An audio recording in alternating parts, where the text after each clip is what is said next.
So right now I don't have any visibility into who's actually on. And if people are on, then I guess I can get started. But let me know, Maria. Okay, Sarah has also joined. Okay. Okay, so we are going to start now. Hello, good day, everyone, and welcome to today's webinar. I'm Maria, your host for this session. We really appreciate you taking the time to join us as we talk about a very important topic, lessons learned from some of the worst cybersecurity failures in the last 5 years. Before we begin, let me introduce the organization hosting this event, Logic Finder. Logic Finder is a leader in IT solutions known for providing top quality software development and cloud computing, network automation services around the world. Their focus on delivering reliable and innovative solutions has made them a trusted partner for companies looking for a cutting edge technology. Now it's my pleasure to introduce today's speaker, Yasser Quraishi. Yasser is a cybersecurity expert with over 15 years of experience. He has led many security transformation projects for large companies, helping them deal with the constantly changing world for cyber threat. His passion for educating others and his deep knowledge of network security make him the perfect person to guide us through today's session. Yasser will be discussing key strategies and best practices that can help your organization improve its cybersecurity and managing risk in today's fast changing world. Without further delay, I am happy to hand things to Yasser. Yasser, now it's all yours. Great. Thank you so much for the wonderful introduction. Thanks, Maria.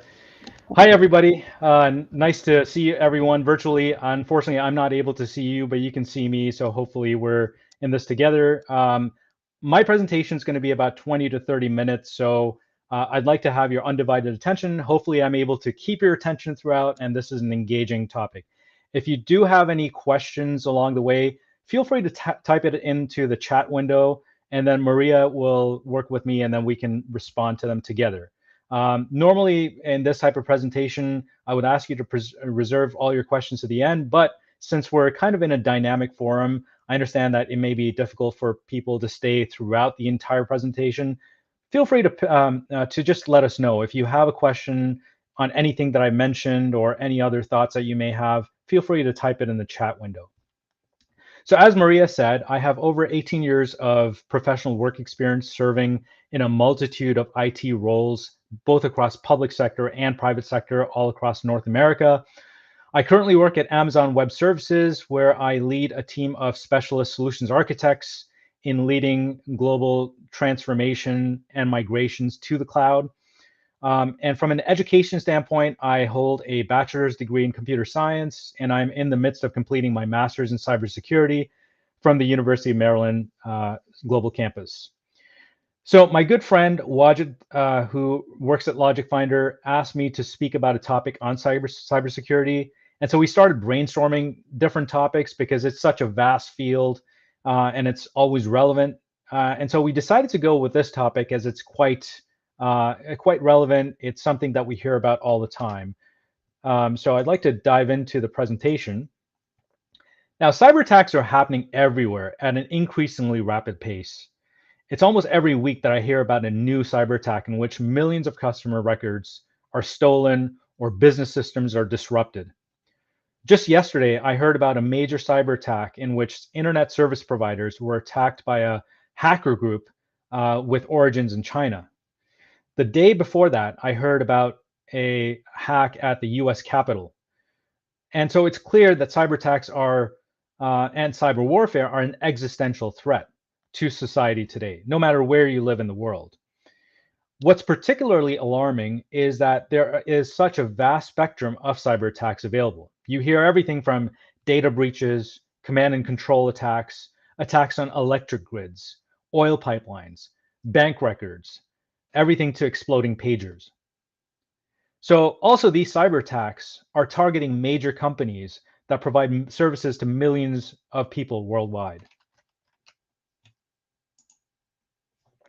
So I looked at some research that was conducted by cybersecurity experts and came across some truly eye-opening numbers. It used to be the case that if you had a solid, robust firewall and a good antivirus software within your organization, along with good intrusion detection and intrusion prevention system, everything was great. That was probably 10, 15, 20 years ago, but that's certainly not the case anymore. The speed and complexity of these cyber attacks is accelerating at a mind-boggling rate. Adversaries are advancing their capabilities to exploit cloud-based workloads. 75% increase in cloud environment intrusions between 2022 to 2023. And the more connected devices that there are, and the more systems that we have, including IoT devices, the larger the cyber attack surface.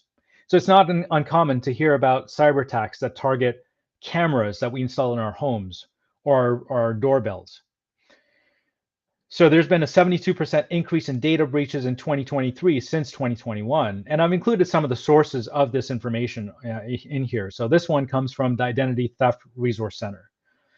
A data breach globally costs about 4.88 million US dollars. And in the US, this number is actually almost double that at $9.36 million. And 94% of organizations have reported email security incidents. So this is, cyber attacks are growing at an alarming rate. We're not getting away from them.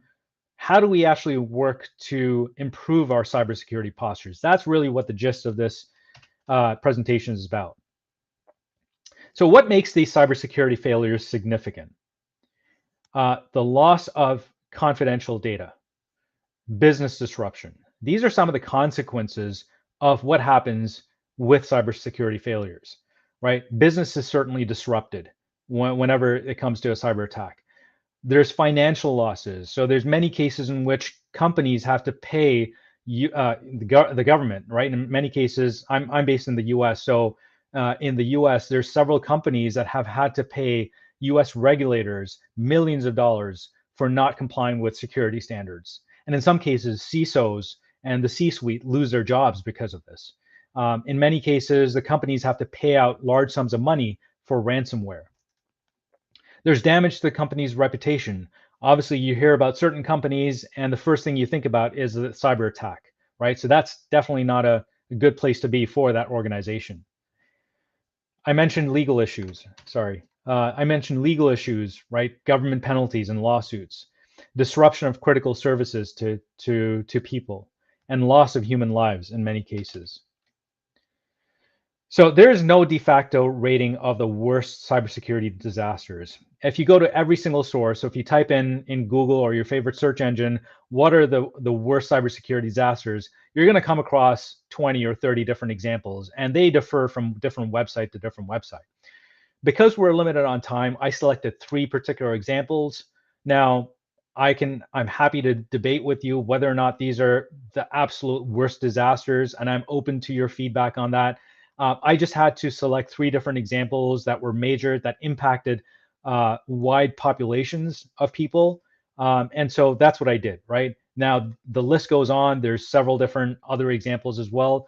I just wanted to keep it at 3. So here we go. So the first example I selected was Real Estate Wealth Network. Now, Real Estate Wealth Network is an organization that's based in the US. It's an online education platform for real estate. And people pay large amounts of money for membership. And once they get membership, it's a couple of $1,000s. Once they get membership to this platform, they have a series of education courses that they can go through for real estate, for how to make money with properties and with home ownership. The organization also aggregates real estate information such as home ownership records, property taxes, bankruptcy records, foreclosures, liens, etc. So let me just advance the slide here a bit. In 2023, there was a data breach that occurred that impacted 1.5 billion PII records. Now, for those of you that are not familiar with what PII stands for, it stands for personally identifiable information. So that's things like your name, your address, your phone number, emails, home ownership records, things of that nature. So very, very sensitive information that can be used for identity theft or for posing as a different person. And in total, 1.16 terabytes of data was exposed. So in 2023, there was a cybersecurity professional by the name of Jeremiah Fowler, who also used to be a real estate agent. This person apparently had access to the real estate wealth network, and he was able to look up ownership records of homes without any authentication. All he needed was a username and password, which he typed in. But in this case, to explore the database, he did not need one. Mr. Fowler then discovered information such as the names, mortgage information, email addresses, and he also stumbled upon several celebrities. So I'm sure many of you may be familiar with some of these names: Elon Musk, Britney Spears, Kylie Jenner, Dave Chappelle, and the list goes on. And this had information about their home ownership, their bankruptcy records, their tax information, their home addresses, their phone numbers, right? So cyber criminals or anyone could use that information to harass these people. And so obviously that was a huge concern. So he informed this company, Real Estate Wealth Network, and they immediately secured their database. But before that, it was completely unprotected. So what do we learn from this? Obviously, secure the database, right? Use strong authentication techniques such as strong passwords and multi-factor authentication. And multi-factor authentication is the use of an additional sort of measure to verify one's identity. And MFA is typically used in the case of your banking records, right? So when you're, for those of you that may not be familiar with this, if you're logging into your banking app, it may ask you online to, whether it's on your phone or on the internet, you type in your username and address or your email address and your password, as well as once you hit submit, it actually asks you to, it sends you a SMS text message with a special code. And that's the code that you provide to the bank to verify your identity. So that code that is sent to you by the bank, the SMS text message, is the multi-factor authentication, or is this third factor of authentication. Role-based access controls. So think about role-based access controls as being specific controls that are applied for locking down access permissions. So an example of this is, think about a large organization where you have thousands of employees. Now, that organization may have super sensitive records such as employee information, right? It's going to include things like employee names and addresses, their phone numbers, personal records, as well as pay information. Now, you don't want all 10,000 employees of that company to have access to all those records. You want to restrict it to only those people that require that access, such as the company's HR department or the senior management of that company. And so that's what I mean by role-based access permissions. It's providing selective access based on the role of that individual. Principle of least privilege. So for those of you that are not familiar, least privilege, it really is about locking down access controls and permissions to only those that you need. So it's very related to role-based access controls, and it's about having the minimum level of controls necessary, or the minimum level of access necessary for a person to do their job. Encrypting sensitive data. So this makes your data unreadable to those that are not authorized. So even if it's leaked or breached, it cannot be read without the decryption key. Use automation wherever it's possible. There have been several examples of misconfigurations as a result of manual controls being applied. And at Amazon, I know that our Chief Information Security Officer has challenged all the service teams, all the teams that release software, that 90% of their procedures, of their processes must be automated in order to be applied into production environment. Introducing cybersecurity controls to manage sensitive or confidential data. So having and enforcing policies and having consequences for not following it for cybersecurity. Providing training and awareness and making sure that all employees adapt and are aware of those security policies. Performing regular audits and testing those cybersecurity controls. And the reason for this is because how do you know that certain controls that have been implemented are actually effective unless you test them? So you need to absolutely take measures to perform audits and then test those measures. And then providing network segmentation techniques. So segment your network by workload to isolate critical systems to reduce the blast radius. and prevent lateral movement of attackers. Make sure that every critical system is insulated from cyber attacks. So let's move on to the second example, which is Colonial Pipeline. This is a ransomware attack that occurred on May 7, 2021, and captured headlines across the world with pictures of cars lined up at gas stations and that had completely stopped operations. Now, Colonial Pipeline is the largest fuel pipeline in the United States at 5,500 miles long. And I think it's about 8,000 kilometers or so, or closer to 10,000. It provides more than 100 million gallons of fuel daily, and it delivers 45% of all the fuel supply for the US East Coast. And I've included a diagram or a picture over here to show you, to illustrate what that pipeline looks like. So this ransomware attack occurred in May 2021, or May 7, 2021, and captured headlines across the world. The attackers hacked into the corporate network through an exposed VPN password and a VPN username and password combination. Whoops, I don't know, the slides are moving themselves. So in this case, the Colonial Pipeline decided to shut down the pipeline to prevent malware from spreading to other systems. And this caused a severe shortage of fuel delivery to all these gas stations as well as major airlines. And there was a hacker group by the name of DarkSide, which had links to the Russian government, and they demanded a ransom of $4.4 million in Bitcoin. So that's essentially what happened. So this was a case of hackers. They got access to an unused VPN profile, and it was still an active profile. So once they logged into the VPN, they had access to all the company's systems, and they demanded a ransom to remove that from the company's systems. What some of the lessons that we learned from this Colonial Pipeline cyber attack was using multi-factor authentication and strong passwords. If this was used, this could have potentially slowed down or even prevented that attack from happening, because with that VPN attack, the attackers only had the username and password. It was not protected with MFA. And one of the key things that the CEO of the company pointed out to the US Senate at the Senate hearing in June of that same year was, they did not have MFA.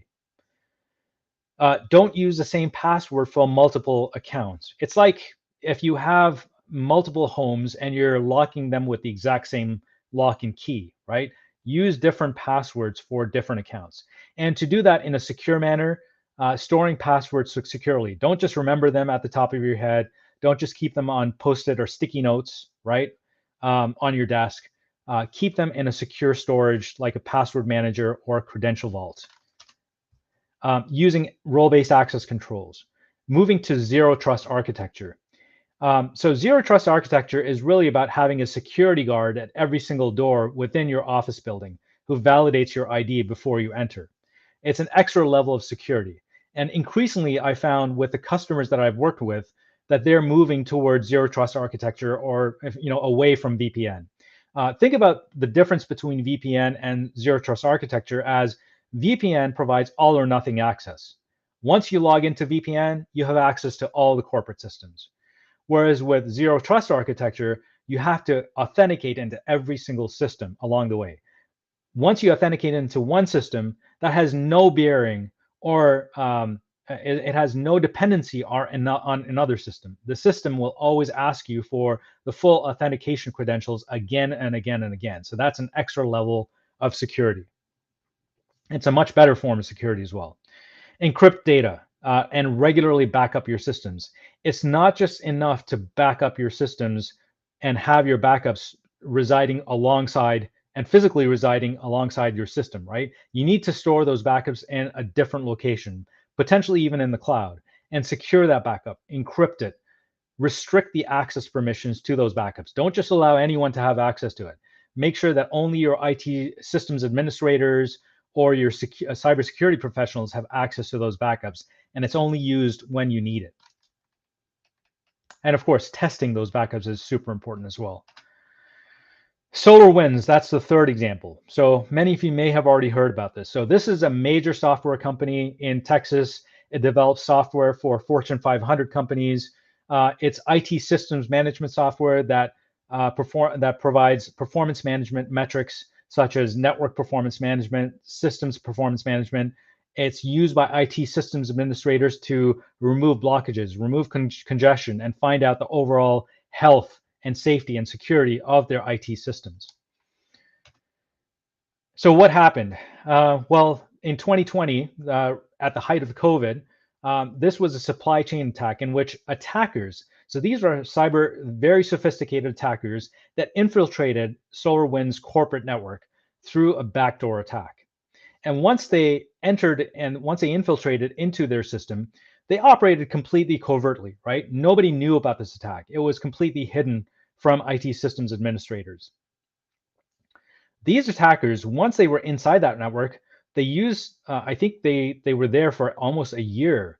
And during that time, they conducted espionage, right? So they conducted covert operations to gather information about other systems within SolarWinds' entire infrastructure. And they found that there were some vulnerabilities within the SolarWinds Orion product suite. And so what they did was they injected malware into software updates that were being used for Orion software suite. And you can think about these software updates that once these software updates were within Orion, the package, these software updates were then broadcast to or pushed out to 30,000 of their customers. So these are all the customers that use Orion software. And once those customers deployed these software updates, they got infected with that malware as well. So now you had an example of not just one company being infiltrated with this malware, but this spreading now across 30,000 other customers across the globe. And victims included big names. So these were both public sector and private sector organizations, such as U.S. Department of Homeland Security, the Department of State, the Department of Commerce, and Treasury, as well as other companies like Microsoft, Intel, Cisco, and Deloitte. Eventually, this malware was discovered by a company called FireEye, which was a cybersecurity company, and they actually launched an investigation into this. They worked with the company, with SolarWinds, to create a software patch to update all the systems. But this was a classic example of a supply chain attack, a software supply chain attack, which was then pushed out to thousands of other customers. And even until now, we don't fully know the full impact of this attack. And as a result, SolarWinds had to pay $26 million to settle a lawsuit, a class action lawsuit in the US. The US Securities and Exchange Commission, which is one of the organizations within the US government, they sued SolarWinds for multiple millions of dollars, as well as their CISO, Timothy Brown, for negligence. And they suffered from a major stock price drop. Now, one of the things that also occurred was, and it was unintentional, is that anytime that you hear the word SolarWinds, I'm sure many of you, the first thing that you're going to think about is this cyber attack that took place in 2020, which is not a great example of where you want to be in the marketplace as an organization. So what do we learn from here? Software supply chain attacks can be extremely difficult to resolve, so never underestimate that. And how do you mitigate those, right? How do you mitigate software supply chain? Well, for software vendors that you work with, conduct thorough risk assessments. Understand what's in those what's in those contracts that you have with them. Ask your vendors what security measures do they have in place to mitigate these cyber attacks. What are their security practices? Do they follow secure software development standards? Do they follow any security frameworks? What are those, and what measures have they put into place to test those? Minimize third-party access to organizational data. So naturally, when you have a third-party software supplier, they're going to have some kind of integration with your systems. Understand exactly what are those integrations, what data do you share with them, and lock down those data permissions to only those sets of data that are needed by the software vendor. And use static application security testing, which is important because these tools can detect backdoor attacks. Encrypt your data. I mean, this thing keeps on coming up again and again. It's so easy to encrypt data nowadays with modern software tools as well as cloud technologies. that it is a no-brainer, and especially for sensitive data, you must absolutely take measures to encrypt that. Use a defense in depth approach to protect all layers of your infrastructure. So that includes everything from your endpoints to your network to application, your authentication, servers, databases, and every single layer of that. Use SIEM, right, for vulnerability monitoring. So SIEM is software packages that can provide full visibility into your environments and will continuously monitor for threats based on logs and user information. Right. So examples of these types of SIEMs would be things like Datadog, Splunk, these types of, or Dynatrace, right? These are examples of software suites that provide all-inclusive monitoring capabilities and will provide proactive alerts whenever it detects threats within your infrastructure. And use automated cyber threat intelligence systems to detect cyber attacks or cyber threats as soon as they're known. And SIEM can provide much of that automation that's necessary. So let me take a quick pause and see if there's any questions from the audience. Do we have any questions so far? Okay, so I do see a number of questions. So how can organizations ensure AI-driven cybersecurity solutions protect and maintain user privacy? Okay, so this is more along the lines of AI. So that's a really good question. So for AI-driven techniques, so AI is obviously growing in importance. We've seen a number of different use cases emerging. Many of these large organizations that have software security suites, such as SIEMs, they provide capabilities for with AI infused, and it's an emerging field. Obviously, it's not fully baked right now, but I would look towards those types of solutions for detecting automatically any kind of privacy-related issues. Right now, I know that there are certain software suites available in the cloud that can detect any kind of personal records, and they will detect whether or not those private directories have been exposed to the internet. Sorry, let me just move back a bit. So they will automatically detect whether or not those directories have been exposed to the internet, and they will provide alerts based on that. Hopefully that answers the question. What caused a CrowdStrike incident and how much? So CrowdStrike.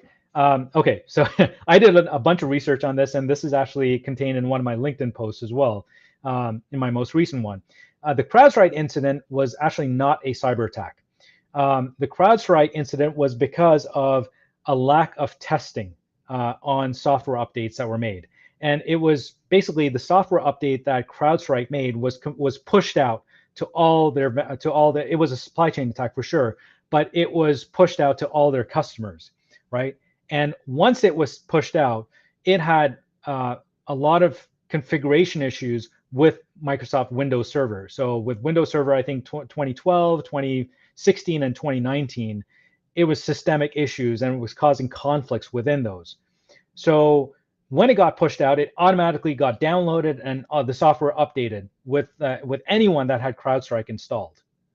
And so when that got installed, all the Windows servers went face down, right? They got disrupted.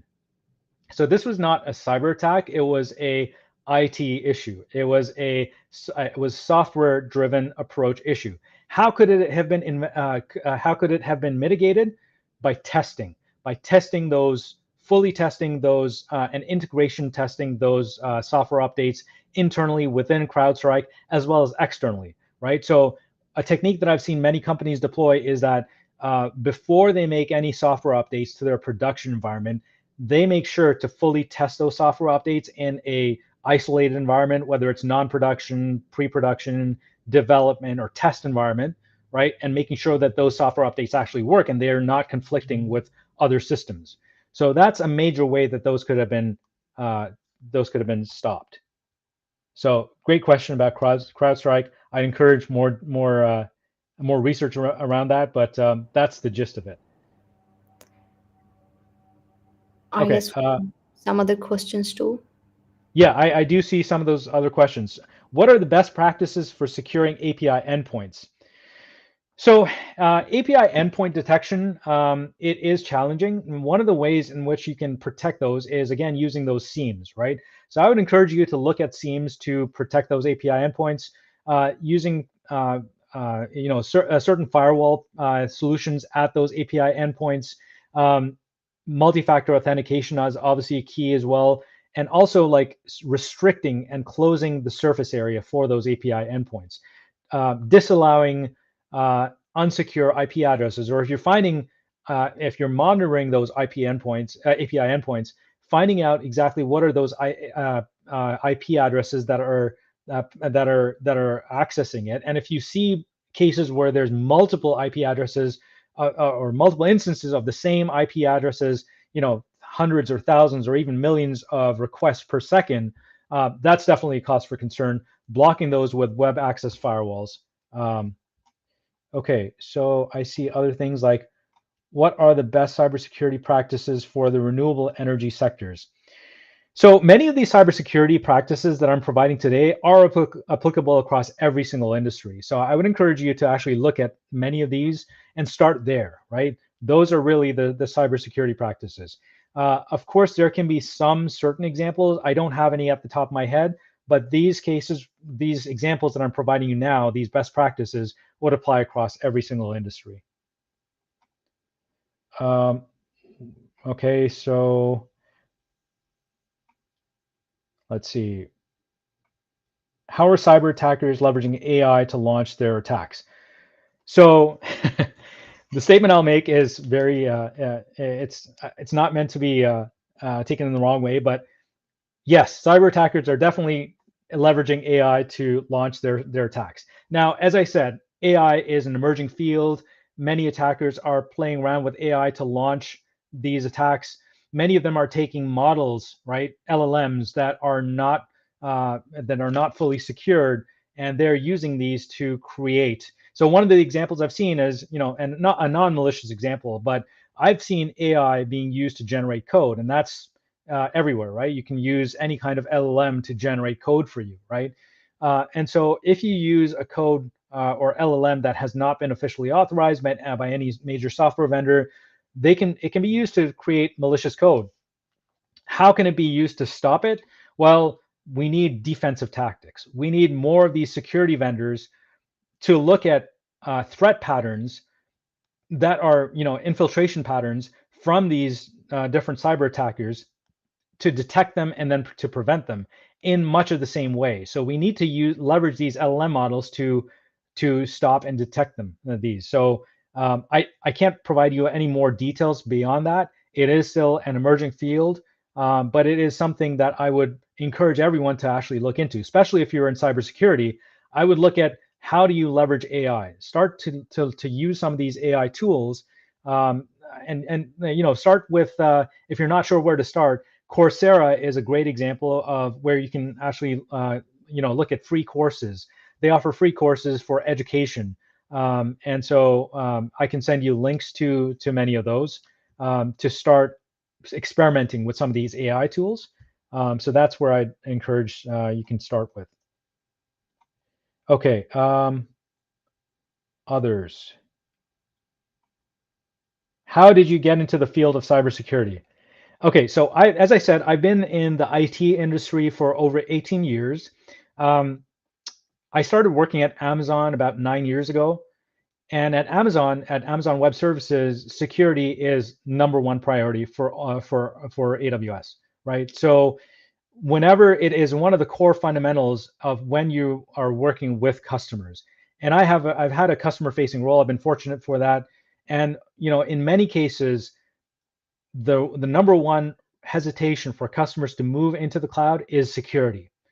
So I quickly had to ramp up on my knowledge of security, and security is everywhere within Amazon. It's ingrained into all our services. That's where I kind of got my start, and I started understanding systems architecture. And especially when you try to get certifications for any kind of cloud vendor, one of the topics that you're going to focus on is security, right? So my start into cybersecurity was with the cloud. So once I started understanding cloud principles about architecture, secure architecture design, that's where my passion about it started. And I knew that this was a growing industry, a huge field. And so I decided to further my knowledge into that by pursuing a master's in cybersecurity. So that's kind of where I got my start. And I also met people like Wajid, who works at LogicWorks, right? So he's obviously all about cybersecurity. I surrounded myself with a network of IT professionals that are focused on cybersecurity. That's where it started. I have a question. How can insider threats be detected and mitigated in real time? Yeah, so insider threats are super important. They are one of those things that we overlook. Start with monitoring all your systems, right? SIEM, and I have that as number 4 over here, use SIEM software to detect anomalies within your traffic, right? Enable detailed logging across all your infrastructure, which may not be possible with the tools that you may have today, right? Because in many data on-premises environments that I see, those tools may not exist. So you may need to introduce new tools or take advantage of cloud technology. So if you're already leveraging cloud, I'm familiar with AWS, so I'm going to speak about AWS, right? So use services such as CloudTrail and CloudWatch to enable full access to understand what's going on in your network, and then use SIEMs, right? SIEM software such as the ones that I mentioned before, like Dynatrace or Splunk, or cloud-specific SIEMs such as a Security Hub in AWS, right? And I'm sure that Google and Azure have their own tools such as that as well. Use those tools to have full visibility into your environment and enable those alerts, because those alerts will point you to areas where it finds anomalies, especially when it comes to certain users accessing directories or folders or certain repositories, that they don't really access for their jobs, right? Anomalous detection, right? Detecting anomalies. That's where you would start. And then once you identify those anomalies, dive deeper, right, into those user profiles. Understand about their roles. What roles do they serve in the company? Is what the actions that they're trying to do congruent to their role within the company? So if you have like someone from HR, right, and they're trying to configure a software application that's used in production, well, that doesn't make sense, right? Why are they doing that? Investigate further. So it all starts with, first, detection, and then investigation, and then obviously working with employees to understand what's actually going on as well. Some of it may be psychological factors, such as maybe that's the person is dissatisfied with their job, right? So really working with management. So it's going to be a combination of things, not just technical, but also personal and behavioral. Okay, just looking down this list over here. I think I've covered all of it. Anything else, Maria, that you see? Uh, I guess we have some new questions too. Okay, I see here. How Yeah. can we fine-tune SIEM systems to reduce false positives? Good question. Unfortunately, I'm not sure. I do not know the answer to that. Unfortunately, it's something that I will have to do some research on.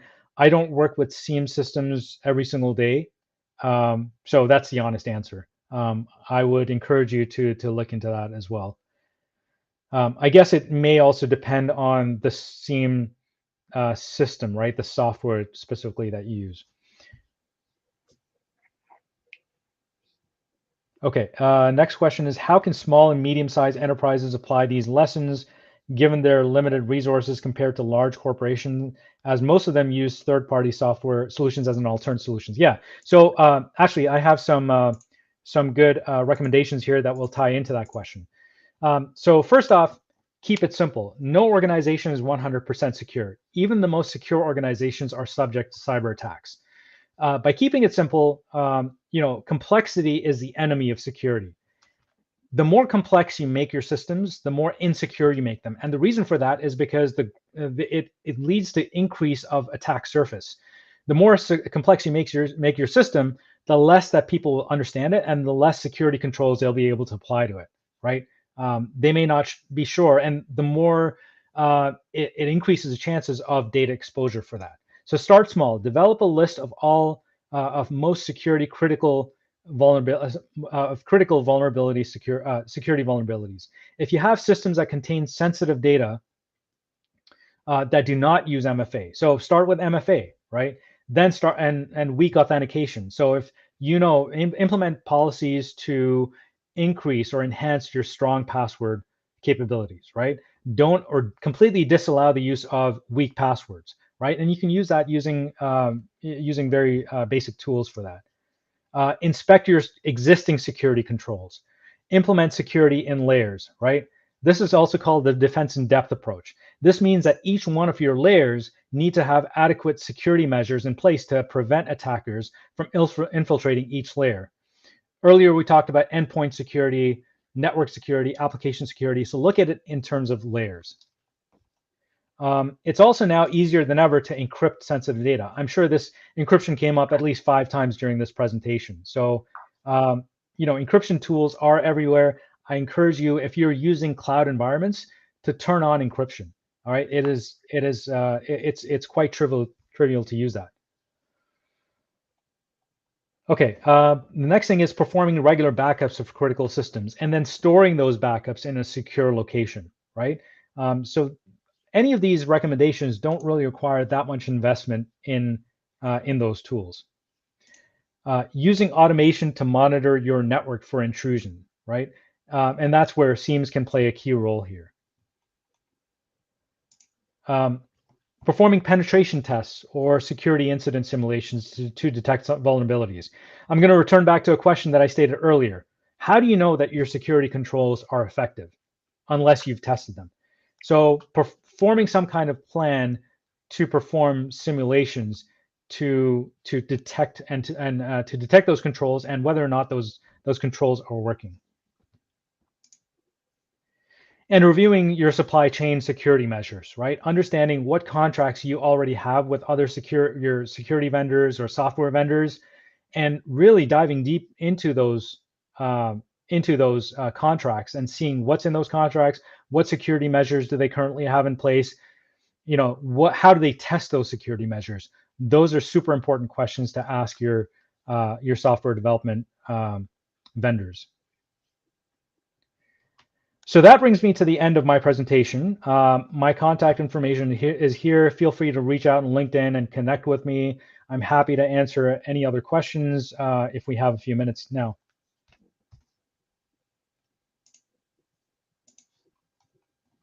Okay, so a few more questions that just came in. Can AI predict vulnerability exploits? Yeah, I mean, it can, right?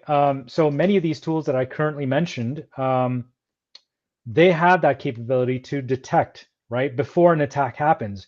And the way it does is by looking at threat patterns and looking also at threat intelligence that it receives from the internet, right? So threat intelligence measures are examples of that would be things like the MITRE ATT&CK framework, right? So MITRE ATT&CK is a great framework to follow. For those of you that may be unaware, after this presentation, feel free to look it up. It provides threat intelligence records for organizations that may have been attacked by certain threats. And so these software can then take this as input and understand exactly what are the threats that it needs to protect against, and then look for those specific threats in your network. What professions can one opt in the field of cybersecurity? I'm not sure if I fully understand that question. Is that more about how can you get into cybersecurity? And if that's the case, well, yeah, there can be multiple paths to getting into cybersecurity. One is the example that I shared of myself, where I was in IT for a long period of time, IT operations, IT systems management. So I got into cybersecurity because of the work that I did. Now, in other fields, if you're not working with IT, understanding IT systems, right? And understanding how those systems work, understanding systems architecture, understanding cloud. I think those would be a good foundation for you to start off with, and then building your knowledge with cybersecurity. So there's many different paths that you can take. So that's one example. How can companies foster a culture of cybersecurity awareness among employees beyond standard training sessions? So I think it really starts from the leadership positions, right? from your company leadership, you need to prioritize the security of your systems, right? And the reasons you can provide for that is all the reasons that I provided today. What are the consequences of not securing your infrastructure? It's the data breaches. It's the lack of reduction in reputation, your credibility. It's the fines that you'll have to pay. It's the average cost of data breaches, which is about 4.88 million throughout the world today. Or if you're in the U.S., it's about $10 million per year. Can your company afford that? How many of those intrusions can you afford? In a year? How many cyber attacks have you had in the past year that have impacted your business? Right? It's starting from those types of questions, and then formulating a plan of how you're going to do that. And it all starts with the senior levels of leadership. You need to appoint someone that has a role of a CISO or equivalent, right? That has full authority over the organization, that can implement strong cybersecurity policies. So it starts at the policy level. And then once you have those strong policies, making sure that conducting audits to make sure that the business units are implementing those policies, and also for having consequences for not implementing those policies, right? And make that part of your policies itself.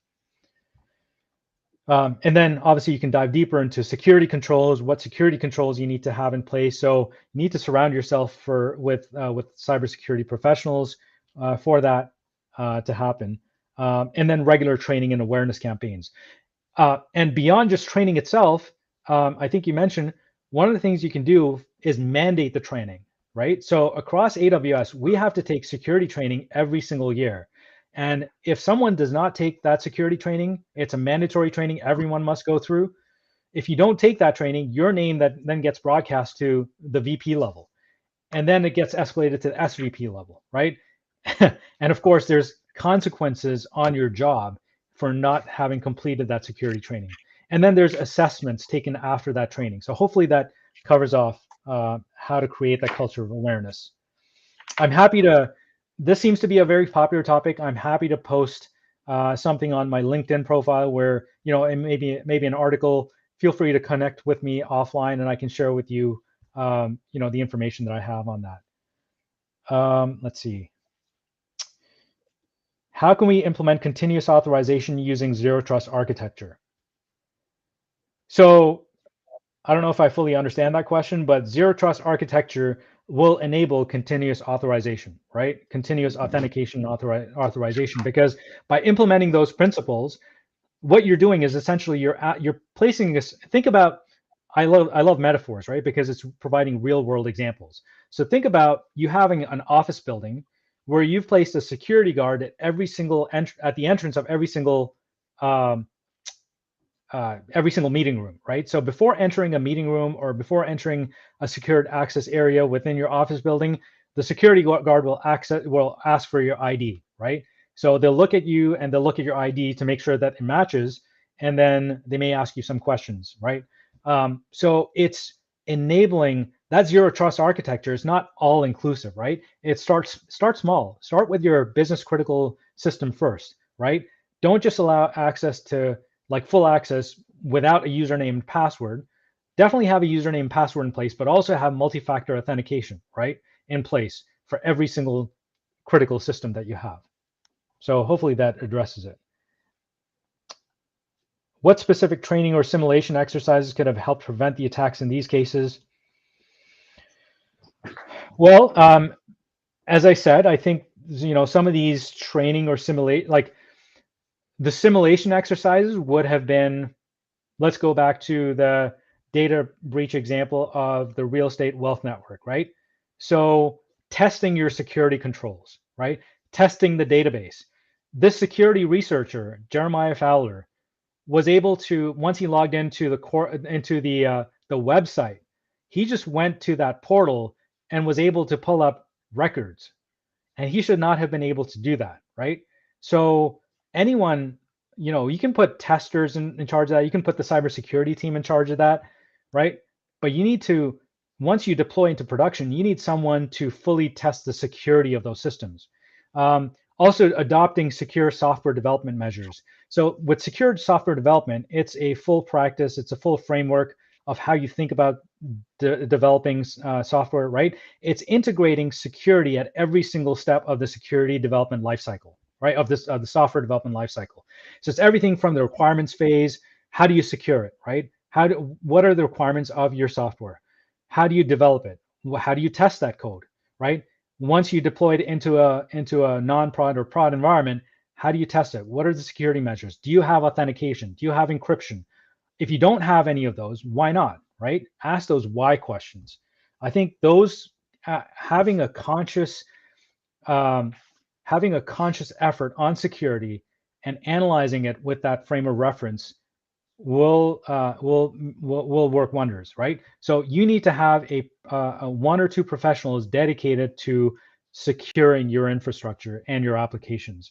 I think that goes a long way towards doing it. Or training an individual, right? Selecting an employee who has shown maybe some passion towards cybersecurity, and enabling them, encouraging them to learn more about security best practices, having them go through a security certification, paying for that security certification. I think that works wonders. That's a small way in which you can start, and then allocating certain parts of their job responsibility towards that. Okay, how much more time do we have left? I think okay, so I'm just answering as these questions come up. How can DDoS amplification attacks be countered? So DDoS attacks are quite common, right? Obviously, with the use of AI and botnets, they have scaled up quite a bit, right? There's many different tools or software tools that you can use to prevent or mitigate the effects of DDoS attacks. I'll provide you, my perspective from cloud, right? So within the cloud, there's several different tools that you can use to mitigate the effects of a DDoS attack. It may be impossible to initially prevent those DDoS attacks because you don't know where those attacks are originating from, right? Many of these adversaries are selecting, they're hacking into other networks and then sending those bots to your endpoints. So the first thing to do is you need to make sure that your system is able to scale in order to absorb those attacks, right?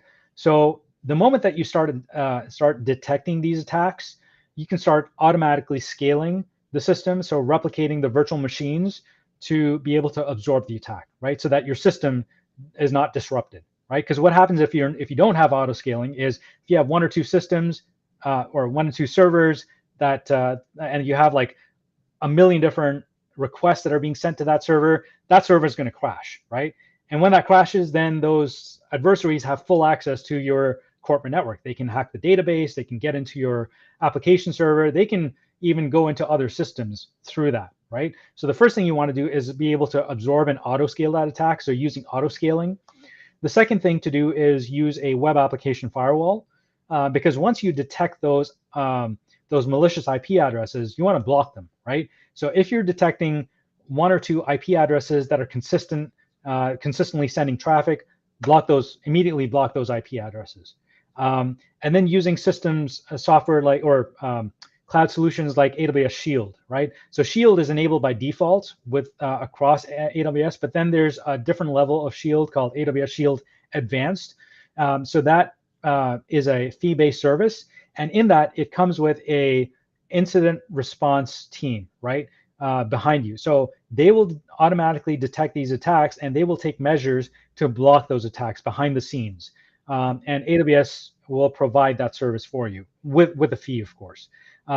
If you don't have that, I'd say put automation in place to detect anomalous traffic, like these types of malicious traffics that are coming into your network.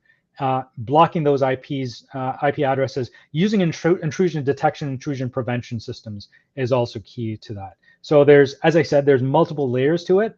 That is one way to mitigate the effects of DDoS. And and then isolate certain systems, right? So if you know that certain systems have been infiltrated by these malicious IP addresses, so you need full logs to enable that, right? Just isolating that traffic, blocking off all other access to those systems. What do you think? How how the UL 2941 standard will help in the solar grid sector cybersecurity. Unfortunately, I'm not familiar with that. I don't have much information about solar grid, so I'm sorry, I'm unable to answer it. Okay. I think those are all the questions. Maria, do you see anything else?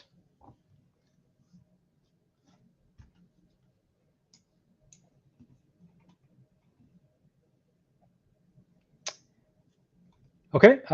If not, thank you so much for listening to me. I was hoping to only go for 30 minutes, but it looks like we've had almost an hour of listening to me. I'm sure you have other things to do, but thank you so much for your time. As I said, feel free to connect with me offline on LinkedIn. I'd be thrilled to share any additional information that you may require. All right. Thanks, everybody. Take care. Bye-bye.